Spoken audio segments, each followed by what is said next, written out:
ఒక్క నీటిపారుదలకి 14 నుంచి 19 రాష్ట్ర విభజన తర్వాత రాష్ట్రం ఆర్థిక కష్టాల్లో ఉంది.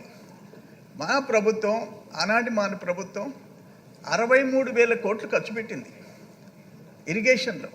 అంటే ఆ ఎస్ఎస్ఆర్ రేట్లు పెరిగిన దామాషా ప్రకారం అయితే కొత్త ప్రభుత్వం, మొన్నొచ్చిన ప్రభుత్వం 19 నుంచి 24కి ఇంచుమించు 80,000 కోట్లు ఖర్చు పెట్టాలి. కానీ 22,000 కోట్లు ఖర్చు పెట్టింది. నీటిపారుదల శాఖని మూతేసేసింది. ఆ ఖర్చు పెట్టిన ఆ డీసిల్టేషన్, ఓఎండ్ఎం వీటిల్లో కూడా చాలా దారుణంగా కోట్ల రూపాయలు వాళ్ళు అవినీతికి పాల్పడి రైతులకు న్యాయం జరగకుండా చేశారు. లక్షల ఎకరాలు వీళ్ళ వల్ల బీడు పెట్టుకునే పరిస్థితి రాయలసీమలో వచ్చింది.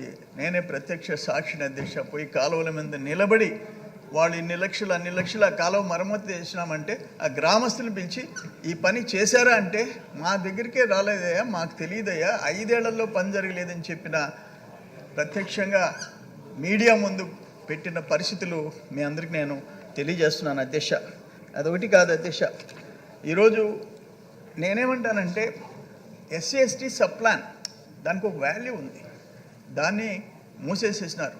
కార్పొరేషన్స్ మొత్తం అడ్రస్ లేకుండా చేశారు. కార్పొరేషన్స్ మొత్తం ఫైనల్గా జగనన్న కాలనీ, అన్నిటికీ జగనన్న,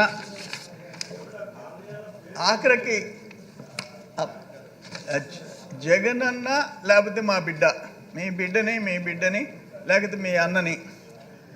మాకెట్టన్న అవుతాడో అంత వయసు ఆయనకి ఎక్కడుందో, అందరికీ అన్న లేకపోతే బిడ్డ.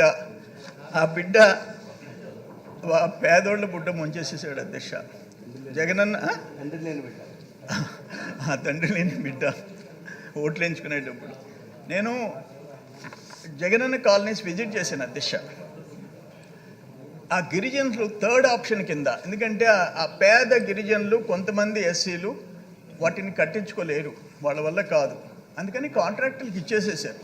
ఆ కాంట్రాక్టులు కట్టిన ఇల్లు చూస్తే లాస్ట్ టైం కూడా చెప్పాను నేను, ఒక వరిగుంట గిరిజన వాడికి వెళ్ళాను నేను, నన్ను తీసుకుపోయినారు. ప్లీజ్ దయచేసి హలో మీరన్న ఒక డైరెక్షన్ ఏంటి, నాకు బాగా డిస్టర్బ్డ్గా ఉంది. నేను వెళ్ళాను ఆ కాలనీకి, బేస్మెంట్ పై వరకు కట్టారు, 70,000 80,000 డ్రా చేసేస్తున్నారు కాంట్రాక్టర్స్. ఆ గిరిజన మమ్మల్ని తీసుకొని పోయి, అయ్యా దీంట్లో సిమెంట్ వేయలేదయ్యా, ఆ పిల్లర్స్ వేయలేదయ్యా, ఫౌండేషన్ 9 ఫీటో 11 ఫీటో ఉండాలి ఫౌండేషన్, 3 అడుగులు 4 అడుగులతో పైన కట్టేసేసినారు.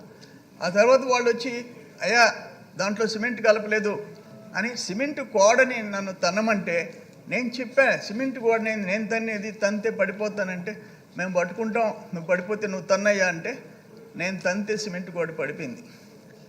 గిరిజన ఇళ్ళు సిమెంట్ గోడలు పడిపోయినాయి. 9 ఇంచెస్ స్లాబ్కి 6 అంగుళాలు 7 అంగుళాలు వేసాం. 9 ఇంచెస్ ఫౌండేషన్ 6 అంగుళాలు 7 అంగుళాలు, 7 ఇంచెస్ స్లాబ్ 5 అంగుళాలు. ఇవన్నీ ప్రత్యక్షంగా నేను పోయి ప్రజల ముందు పెట్టిన విషయాన్ని. ఇంకొకటి ఏంటంటే భారీ స్కామ్ ఏంటంటే 1,80,000 కేంద్ర ప్రభుత్వం ఒక ఇండికేషన్ ఇచ్చింది రాష్ట్ర ప్రభుత్వానికి, మొత్తం 1,50,000 రూరల్ ఏరియాల్లో హౌసింగ్కి మేమిచ్చి 30,000 ఎన్ఆర్ఈజెస్ తీసుకొని అర్బన్ ఏరియాలో మేము 1,80,000 ఇస్తున్నాం, యాజ్ ఇట్ ఈజ్గా మీరు చేసి ₹1 కూడా మీరు పెట్టకుండా ఉంటే కుదరదని, మీ పోర్షన్ ఎంతో కొంత ఇవ్వాలంటే ₹15,000 శాండ్ ఇస్తామని చెప్పి ఒప్పందం చేసుకుంది. ₹15,000 వాల్యూ ఆఫ్ శాండ్. దురదృష్టం ఏంటి తెలుసా, ₹3,850 1,80,000లో ఆ బెనిఫిషరీ దగ్గర కట్ చేసుకున్నారు. గవర్నమెంట్ 15,000 మైనింగ్ డిపార్ట్మెంట్కి కట్టింది ఇసుకకి. Mining department intern